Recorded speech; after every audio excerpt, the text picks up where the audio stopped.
गौतम बुद्ध हमेशा अपने शिष्यों से कहा करते थे कि हमारी जीभ दुनिया का सबसे तेज चाकू है और दुनिया में सबसे खतरनाक हथियार हमारे शब्द हैं, जो बिना किसी खून खराबे के लोगों को अंदर ही अंदर मार सकते हैं।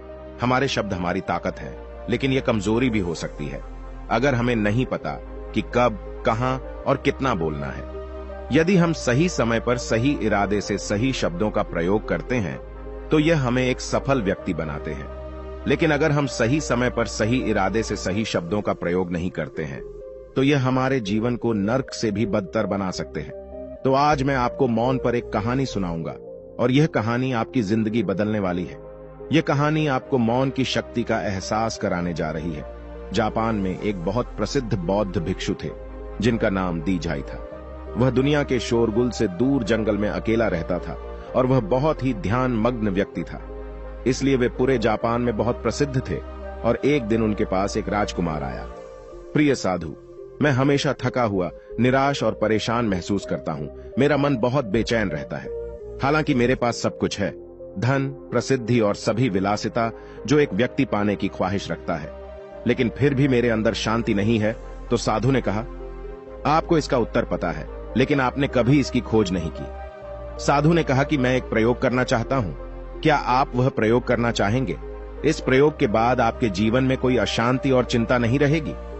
यह सब सुनकर राजकुमार बहुत परेशान हुआ, लेकिन उसने साधु से कहा कि मुझे बताओ कि मैं क्या करूं। मैं अपने मन की शांति के लिए कुछ भी करने को तैयार हूं। तब साधु ने शांत स्वर में उत्तर दिया, अगले 10 दिनों तक आप मेरे आश्रम में रहेंगे और सामान्य व्यक्ति की तरह रहेंगे, और इन 10 दिनों तक आप अकेले मौन में बैठेंगे और जितना हो सके कम बोलेंगे। राजकुमार साधु की बात से सहमत हो गया। पहले दिन उन्हें लगा कि उनका मन सामान्य व्यक्ति से ज्यादा विचलित है। उसके मन में तरह तरह के सवाल उठ रहे थे और वह आम लोगों की तरह जीवन जीने में असहज महसूस कर रहा था। उसके भीतर बोलने की प्रबल इच्छा थी, पर वह मान गया और कुछ न बोला, एक शब्द भी नहीं। लेकिन वह चुपचाप बैठा रहा। लेकिन जैसे जैसे रात होती गई उसे एक बड़ी शांति का अनुभव हुआ। उसके लिए यह बड़ा अजीब था। वह अंदर ही अंदर खुश हो रहा था और अपने आप से पूछ रहा था कि बेचैनी कम क्यों हो रही है। अगले दिन राजकुमार एकांत में बैठा प्रकृति को, फूलों को, पौधों को, आकाश में उड़ते पक्षियों को देख रहा था। अपने जीवन में पहली बार वह देख रहा था कि उसके चारों ओर कितनी सुंदर प्रकृति है। वह अपने चारों ओर प्रकृति को देख और महसूस कर सकता है। इस तरह एक हफ्ता बीत गया और उसके मन की सारी बेचैनी, सारी उथल पुथल, सब कुछ गायब हो गया।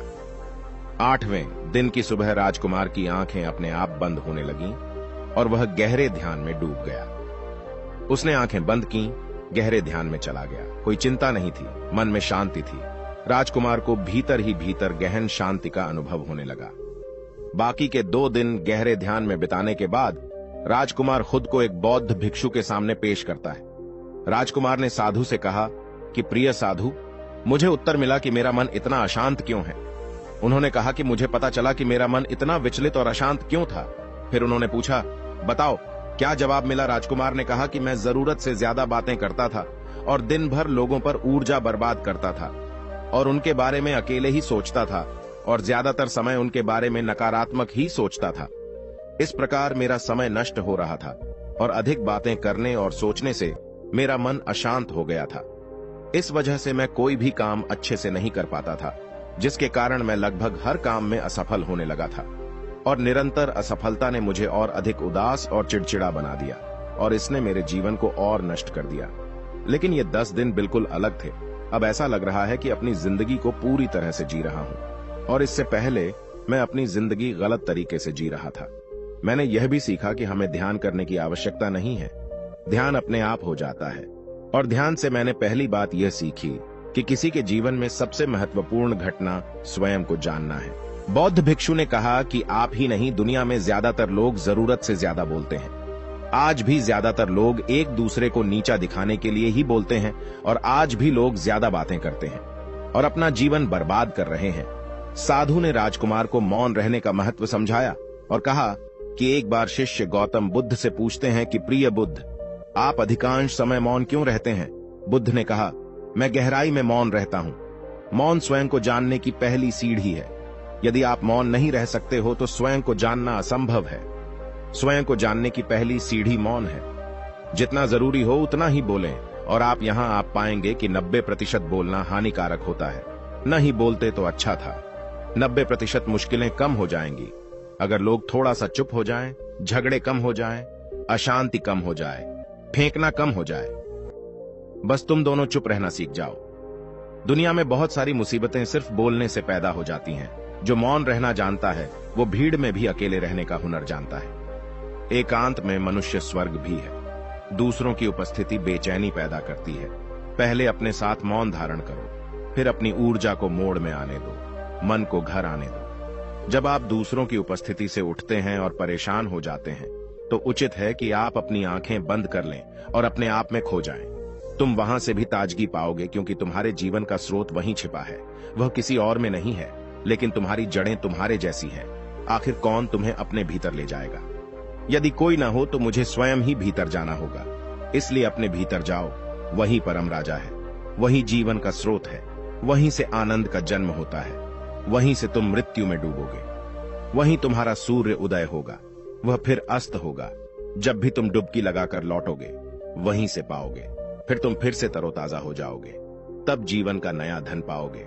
फिर नई शक्ति का जन्म होता है। थकान मिटती है, उदासी मिटती है, चिंता मिटती है। जैसे कोई नहाकर आता है तो शरीर शीतल हो जाता है, शांत हो जाता है, वैसे ही भीतर से कोई वापस आता है तो मौन में स्नान करके लौट आता है तो पूरा व्यक्तित्व शांत हो जाता है और मन आनंदित हो जाता है। जब आप आंतरिक मोह की उस ऊंचाई पर पहुंच जाएंगे तो आप पाएंगे कि आपका मन बोलने से भी नहीं बनता। वह निरंतर तुम्हारे भीतर बैठी उसकी एक अंतर्धारा बनी रहती है। तुम बोलो लेकिन अपने को मत छोड़ो। आप शब्दों का प्रयोग भी करते हैं लेकिन अपनी चुप्पी नहीं तोड़ सकते। तब तुम्हारी वाणी में सुगंध होगी, फिर तुम्हारी वाणी में विशालता होगी, जो तुम्हारे बोलने का संगीत होगा। सब ठीक हो जाएगा। आप बोलेंगे तो दूसरे ठंडे पड़ जाएंगे। भीतर से मौन होते ही आप इतने शक्तिशाली होने लगते हैं कि समाज की पराधीनता छोड़ने लगते हैं और आपकी जिंदगी में एक ऐसा मजा आता है जो सिर्फ दीवानों की जिंदगी में होता है। आपके चेहरे पर एक नई चमक आ जाती है, आपकी आंखें किसी और चमक से भर जाती है और आप असीम शांति के सागर में डूबने लगें।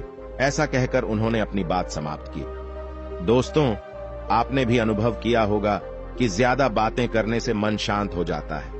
हम अपने मन के साथ साथ अपने ध्यान पर भी नियंत्रण खो देते हैं।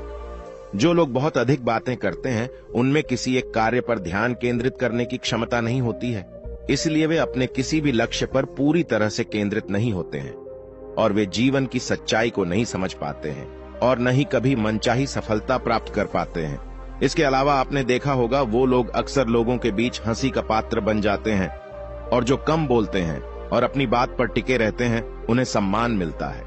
लोग जो कहते हैं उसे सुनते हैं और विश्वास करते हैं और अशांत मन वाला व्यक्ति जीवन में किसी भी कार्य में सफल नहीं हो पाता क्योंकि उसका किसी भी कार्य में मन नहीं लगता। अगर कोई व्यक्ति जानता है कि उसे कब, कहां और क्या कहना है तो वह वास्तव में बहुत बुद्धिमान है और ऐसा व्यक्ति जहां भी जाता है आकर्षण का केंद्र बन जाता है और जो कुछ भी करता है उसमें सफल हो जाता है। यदि हम महान व्यक्ति के व्यक्तित्व को देखें तो पता चलेगा कि वह कम बोलते हैं और कम से कम शब्दों में अपनी बात समाप्त करते हैं।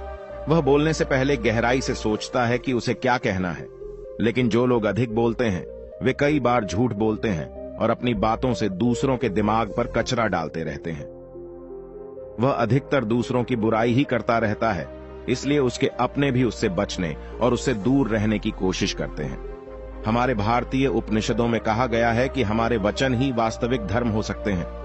मौन से धैर्य आता है, धैर्य से ध्यान आता है और ध्यान से व्यक्ति अपने जीवन के प्रति जागरूक हो जाता है। दोस्तों, आप भी प्रतिदिन कम से कम 30 मिनट एकांत में शांत बैठने का प्रयास करें। इससे आप सब में एक सकारात्मक बदलाव अवश्य आएगा।